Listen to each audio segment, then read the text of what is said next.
Okay, I'll begin the next recording. Can you please tell me your full name and your age?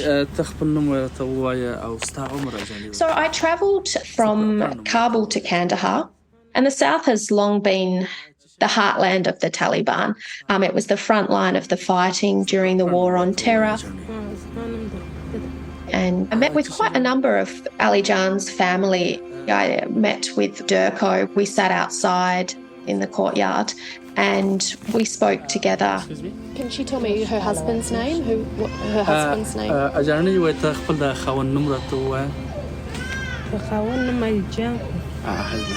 His name is Ali Jan. And Durko is very well aware that her husband was kicked off a cliff.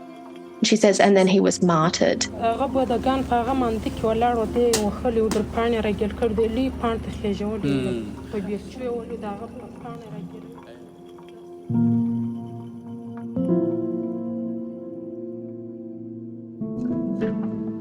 I'm Daniel James, and you're listening to 7am. In September of 2012, Australian soldiers descended on the rural village of Darwan in Afghanistan, killing 4 men. That raid and the events of that day were central to the defamation action brought by Ben Roberts-Smith. The court eventually found it was substantially true that he had committed war crimes, including kicking Ali Jan, an Afghan villager, off a cliff and ordering his execution. Ben Roberts-Smith maintains his innocence, and the allegations have never been proven to a criminal standard. But now, that's about to be tested. This week, Roberts-Smith was arrested and charged with 5 counts of war crime murder. One of those charges relates to the Darwan raid, making the killing of Ali Jan central to the criminal case now ahead. Ali Jan's family are still waiting for justice and want to testify, but the agency leading Australia's war crime investigations is still refusing to take witness statements directly from Afghanistan.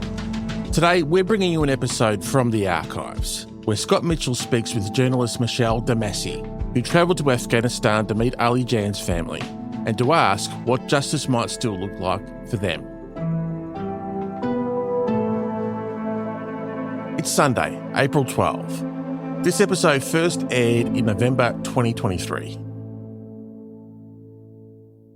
Michelle, to begin, would you be able to tell us a bit about yourself and how you first came to hear about Ali Jan's widow, Durko, and their 3 children? Yeah, sure. So I am a writer, a researcher and an anthropologist. I've been visiting Afghanistan since 2010, so I've been quite engaged with the country for the last 13 years. In terms of Ali Jan and Durko's case, I first, obviously, being an Australian, I came to learn about that, like most other Australians knew very well, around the defamation trial. The headline from the biggest defamation case in Australian legal history is that 9 newspapers have proved that Ben Roberts-Smith is a war criminal. Justice Anthony Besanko revealed he was satisfied there was substantial truth to allegations Ben Roberts-Smith was involved in 4 murders in Afghanistan and bullied an SAS colleague.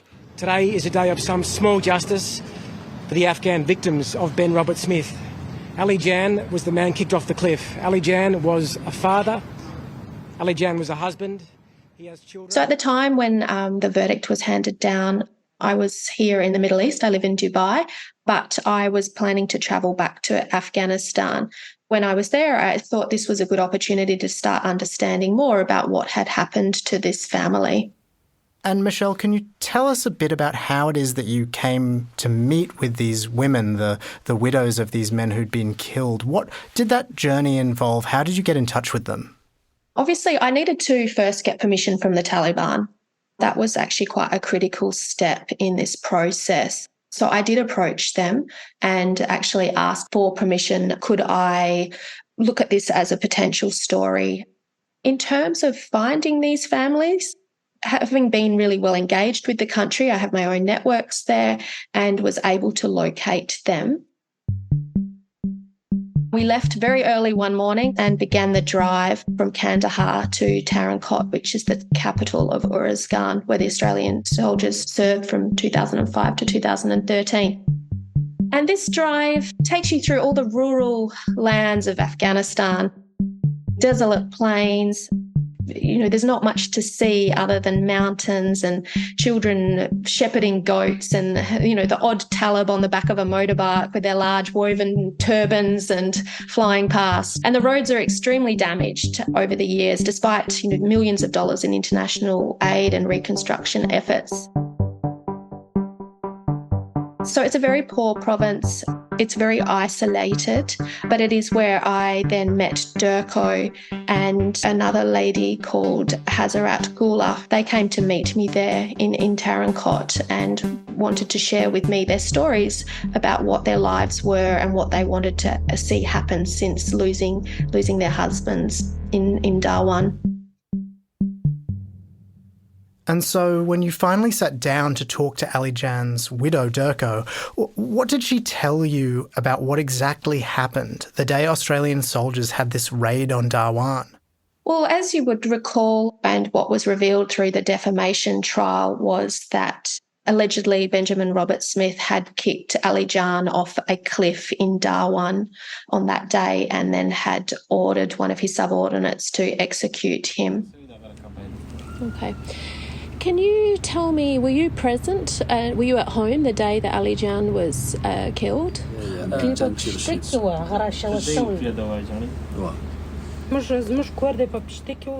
For her, she was at home that day when Ali Jan set out to go mill wheat. He took his donkey, and she later found out later that evening from a male relative that Ali Jan had been killed. Why do you think they killed your husband? For nothing. For nothing. For nothing.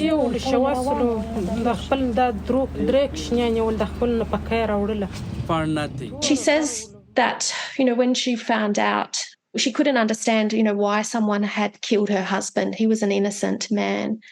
And that night, she was very, very scared. Her kids were very frightened. And she said that her boys and her daughter went to bed that night with hungry stomachs because their father had not come back with food. And he was, the sole provider for that family.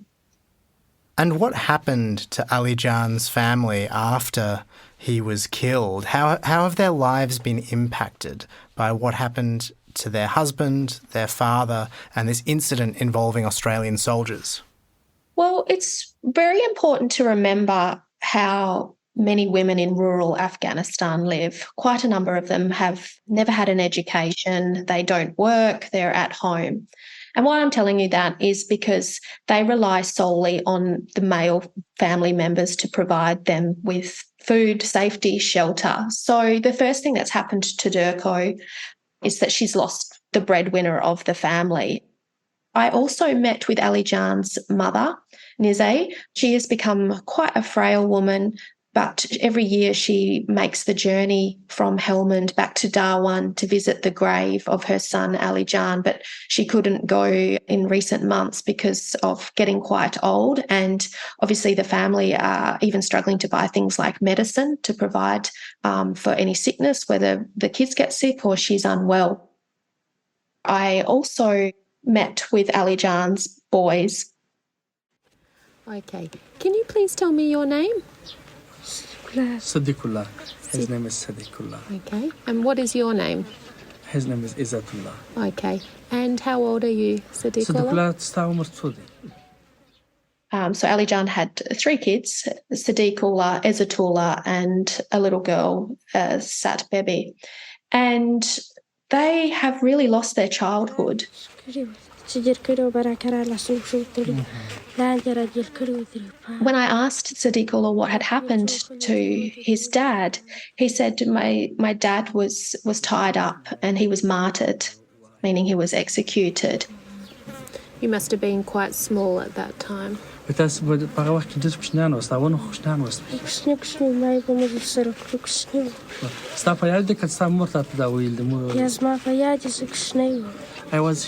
really small, but I can't remember him.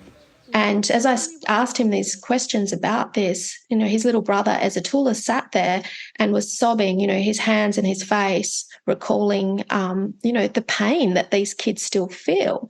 So firstly, they've lost their father. Secondly, they have no opportunity to go to school. They need to find a way to make a living each day. And what does that look like for those boys? They work as child labourers in the cotton fields in Helmand. It was very evident that, they've been working really hard in the cotton fields. Their faces are very tanned from being out in the sun all day. Their hands are very worn from picking the cotton. After I finished speaking with them, they took me to the cotton fields where they work each day, and I was able to witness how they work relentlessly picking cotton in the fields. We'll be back after this.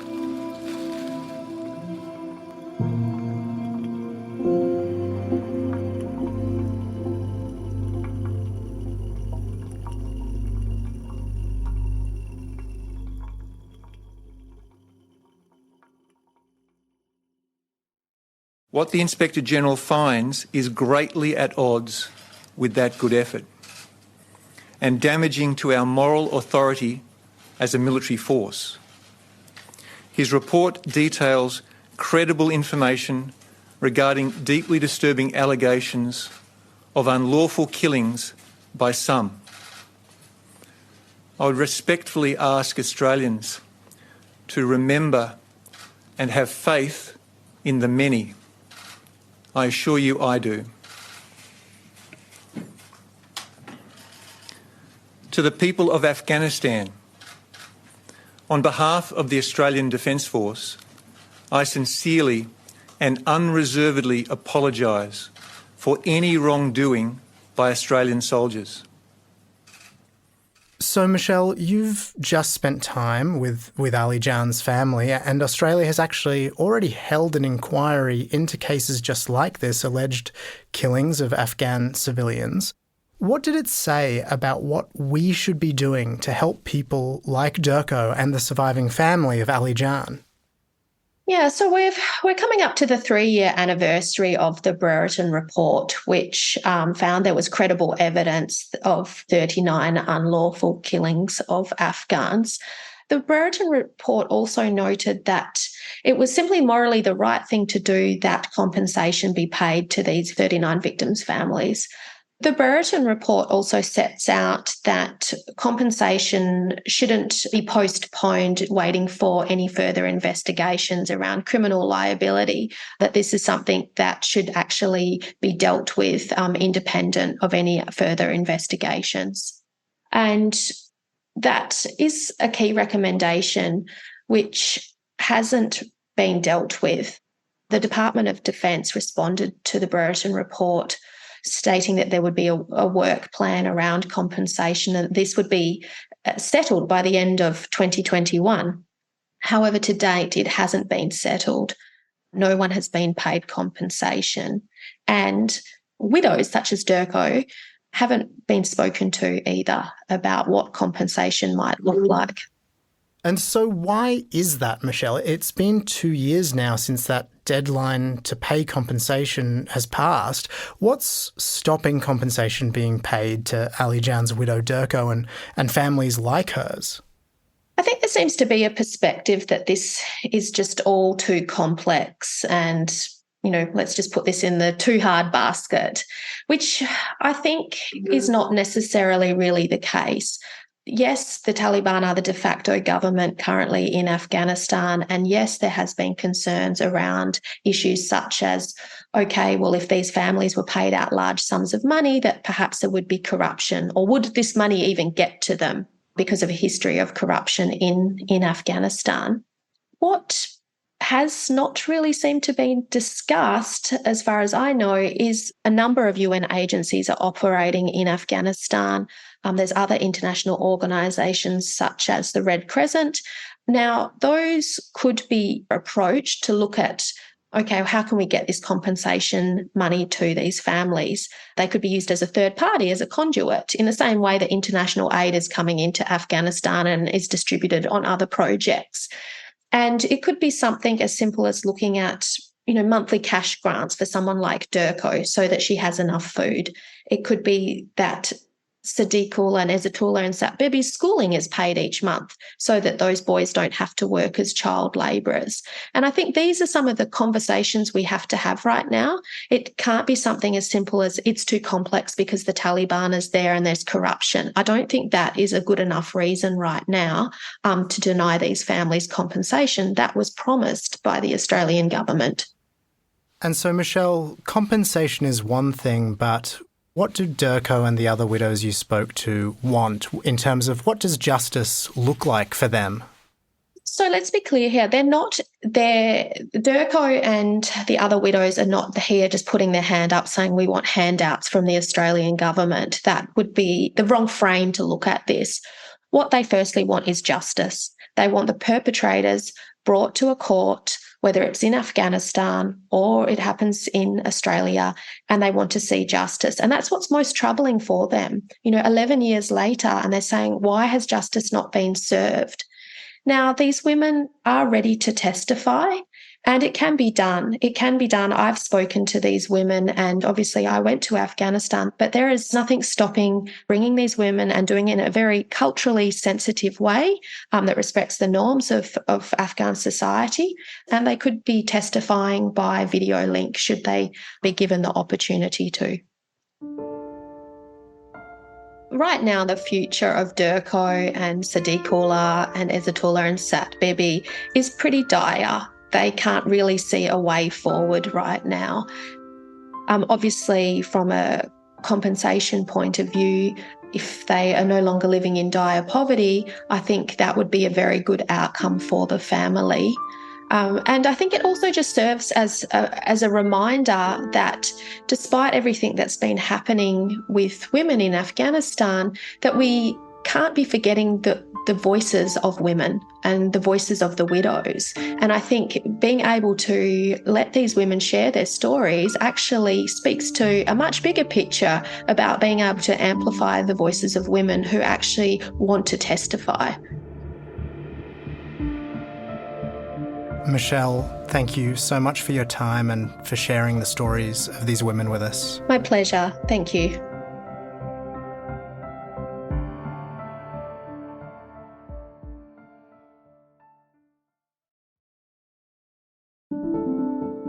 Seven AM will be back tomorrow with an interview with former AFL player John Barnes.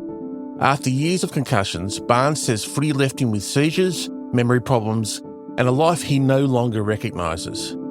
Now, as he joins a growing class action against the AFL, he's speaking about what the game knew and what players were never told. It was a beast back in my time, and Shoes was a beast of a coach.